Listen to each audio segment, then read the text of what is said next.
ரிஷபராசிக்கு இந்த குரு பயிற்சியானது மிகுந்த யோகத்த கொடுக்கும். ஏன்னா, ஜென்ம குரு விலகுகிறார்.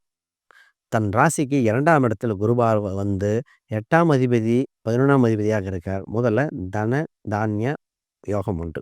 இவங்க குடும்பத்தில் மகிழ்ச்சிகள் ரொம்ப நாள் கழிச்சு மகிழ்ச்சி யோகம் வருகிறதுங்க. குடும்ப ஒற்றுமைக்கு அதிகரிக்கக்கூடியது.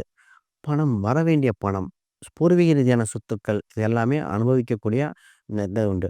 11ஆம் அதிபதி 2க்கு வந்துட்டாலே இவங்களுக்கு லாபம் உண்டு. மூத்தவரால் ஆதாயம், செல்வ செழிப்பு உண்டு. வேலை இவங்க ராசி 6ஆம் இடத்த பார்க்கிறார். இப்ப 6ஆம் இடத்த குரு பகவான் பார்க்கறனால, உடல் உபாதையிலிருந்து மீண்டு வருகிறார். கடன்லேருந்து மீண்டு வரார். அதற்கு முக்கிய காரணமா இருக்கிறது நல்ல வேலை இருந்தும்.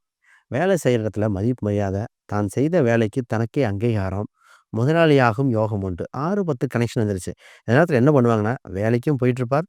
சைட்ல பிசினஸும் பண்ண ஆரம்பிப்பார். அந்த மாரி. இந்த ரிஷபத்துக்கு பொதுவாவே இந்த குரு பயிற்சியில ஒரு கோயில் வழிபாடு கண்டிப்பா தேவை. இது என்னன்னா, யானை இருக்கிற கோயில்கள். யானை குருன்னா யானைய குறிக்கும். இப்ப யானை இருக்கிற கோயிலுக்கு சென்று வர வர என்ன ஆகும்னா, இன்னும் யோகமாயிரும். இப்ப நெறைய கோயில்ல யானைகள் வழிபாடுகள் இருக்கு. இந்த கோயில்கள் யானை இருக்கிற கோயில் அது குறிப்பா வெள்ளிக்கிழமை அன்னைக்கு போணும்.